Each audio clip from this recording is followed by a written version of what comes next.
ஓம் நம சிவாய. இதுவரைக்கும் நாம் ராசி கட்டத்தில் 12 ராசிகள், அவைகளோட பேர், 9 கிரகங்கள், எந்த வீடுகளுக்கு அவைகள் அதிபதிகள், 27 நட்சத்திரங்கள், அந்த நட்சத்திரங்கள் எந்த கிரகங்களுக்கு ஒதுக்கப்பட்டிருக்கு, இதெல்லாம் பார்த்தோம். இந்த வீடியோவில் 27 நட்சத்திரங்களையும் 12 ராசிகளுக்கு பிரித்து கொடுத்துருக்காங்க. இந்த பிரபஞ்சத்தை அதனுடைய மொத்த பாகையான 360 டிகிரிங்கிறத 27 நட்சத்திரங்களுக்கு பிரித்து கொடுத்துருக்காங்க.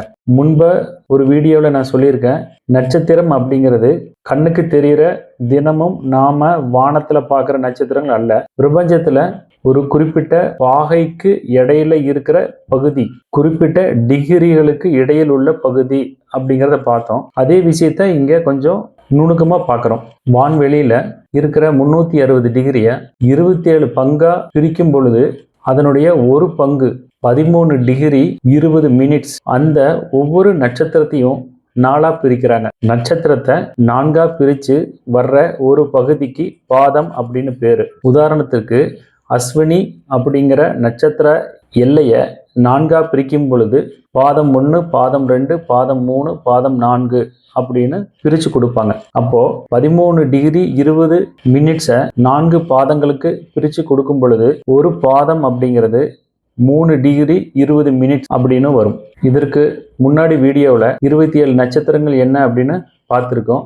இந்த 27 நட்சத்திரங்களுக்கும் ஒரு நட்சத்திரத்தை 4ஆ பிரிக்கும் பொழுது 4 பாதம் வருது. அதுபோல 27 நட்சத்திரத்தை 4ஆ பிரிக்கும் பொழுது மொத்தம் 108 பாதங்கள் கிடைக்குது. இந்த 108 பாதங்களை 12 ராசிகளுக்கு பிரித்து கொடுத்துருக்காங்க.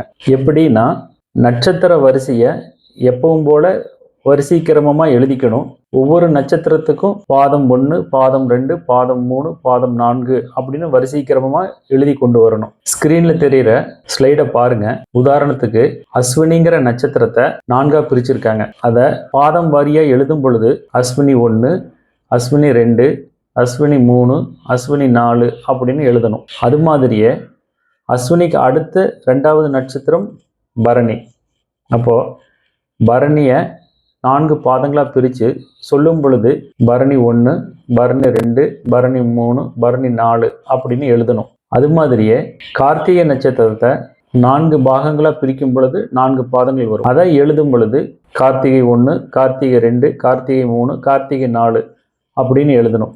இந்த மாதிரி 27 நட்சத்திரங்களுக்கும் பாதம் 1, பாதம் 2, பாதம் 3, பாதம் 4 அப்படி எழுதி வரும் பொழுது 108 பகுதிகள் கிடைக்கும். இதில் முதல் இருக்கிற 9 பாதங்களை ஸ்லைடில் பாருங்க.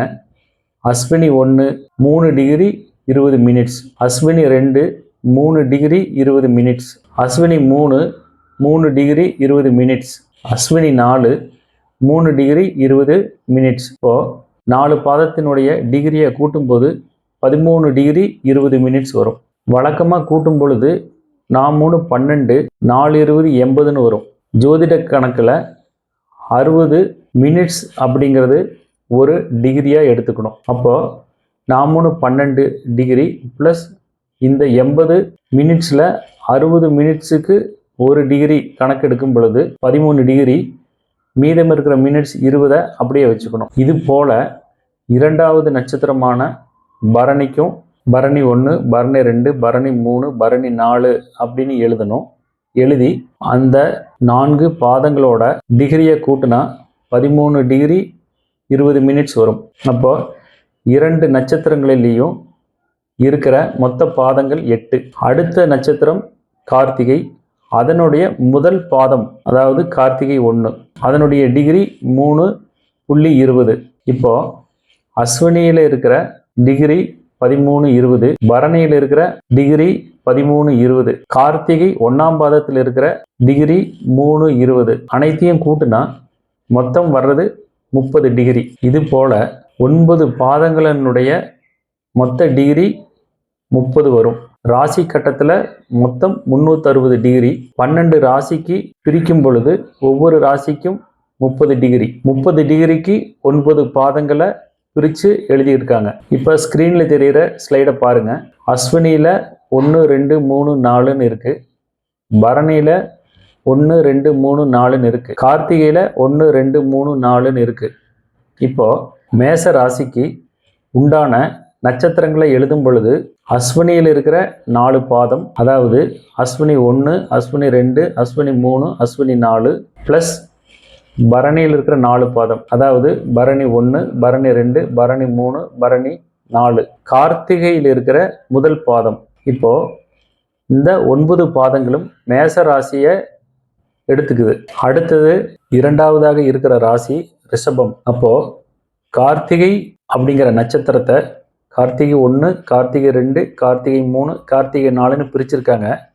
இதில் கார்த்திகை 1 அப்படிங்கிறது மேச ராசியினுடைய 9வது பாதமாக எடுத்துக்கிறதால மீதம் இருக்கிறது கார்த்திகை 2, கார்த்திகை 3, கார்த்திகை 4. இதற்கு பிறகு ரோகிணி நட்சத்திரத்தில் இருக்கிற 4 பாதங்களும், மிருகசீரிஷம் நட்சத்திரத்தில் இருக்கிற 2 பாதங்களும், ஆக மொத்தம் 9 பாதங்கள். இந்த 9 பாதங்கள் உடைய 3 நட்சத்திரங்கள் ரிஷப ராசியில இருக்கு.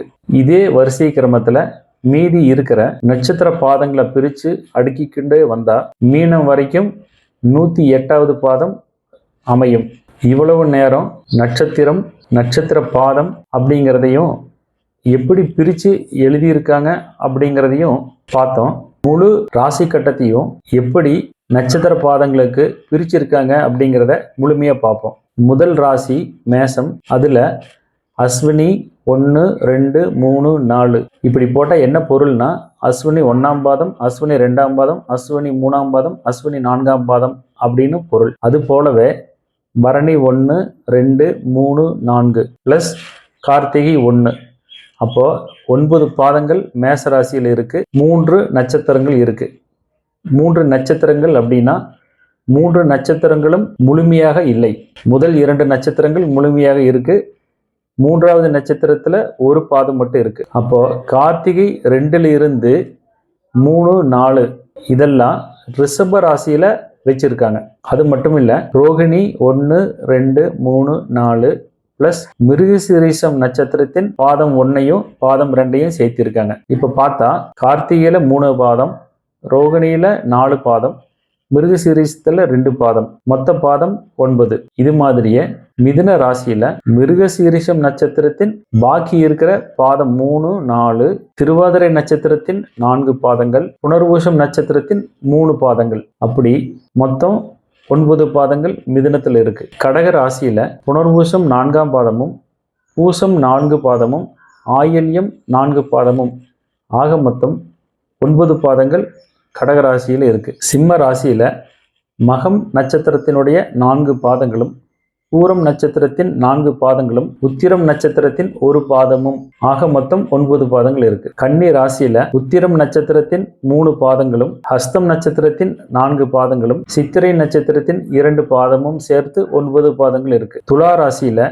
சித்திரை நட்சத்திரத்துல 2 பாதமும், சுவாதி நட்சத்திரத்துல 4 பாதமும், விஷாகம் நட்சத்திரத்தின் 3 பாதங்களும், ஆக மொத்தம் 9 பாதங்கள் இருக்கு. விருச்சிக ராசியில விசாகம் நட்சத்திரத்தின் 4வது பாதமும், அனுசம் நட்சத்திரத்தின் 4 பாதங்களும், கேட்டை நட்சத்திரத்தின் 4 பாதங்களும், ஆக மொத்தம் 9 பாதங்கள் இருக்கு. தனுசு ராசியில மூலம் நட்சத்திரத்தின் 4 பாதங்களும், பூராடம் நட்சத்திரத்தின் 4 பாதங்களும், உத்திராடம் நட்சத்திரத்தின் 1 பாதமும் இருக்கு. மொத்தம் 9 பாதங்கள். மகர ராசியில உத்திராடம் நட்சத்திரத்தின் 3 பாதங்களும், திருவோணம் நட்சத்திரத்தின் 4 பாதங்களும், அவிட்டம் நட்சத்திரத்தின் 2 பாதங்களும் சேர்த்து மொத்தம் 9 பாதங்கள் இருக்கு. கும்பராசியில அவிட்டம் நட்சத்திரத்தின் 2 பாதங்களும், சதயம் நட்சத்திரத்தின் 4 பாதங்களும், பூரட்டாதி நட்சத்திரத்தின் 3 பாதங்களும் சேர்த்து ஆக மொத்தம் 9 பாதங்கள். கடைசி ராசி மீனம்.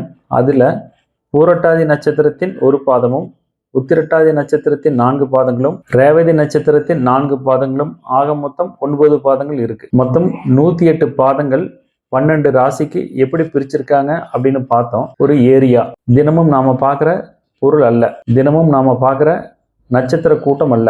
அஸ்வினி 1 அப்படிங்கிறது ஒரு டிகிரியினுடைய கால் பகுதி, அதாவது 3 டிகிரி 20 மினிட்ஸ் அப்படின்னு பொருள். இங்க பாகையினுடைய அளவு நீங்க மனப்பாடம் பண்ணுறது புரிஞ்சுக்கிறதுக்கு பயன்படும். பாதம் 1, 2, 3, 4 அப்படிங்கிறது முழுமையா புரிஞ்சிருந்தா தான் ஒரு நட்சத்திரத்துல கிரகம் இருக்கு அப்படிங்கும் பொழுது எந்த ராசியில அந்த கிரகம் இருக்குங்கிறத எளிமையா புரிஞ்சுக்க முடியும். அடுத்த வீடியோவில் கிரக தொடர்புகளை பற்றி நாம பார்ப்போம். திருச்சிற்றம்பலம்.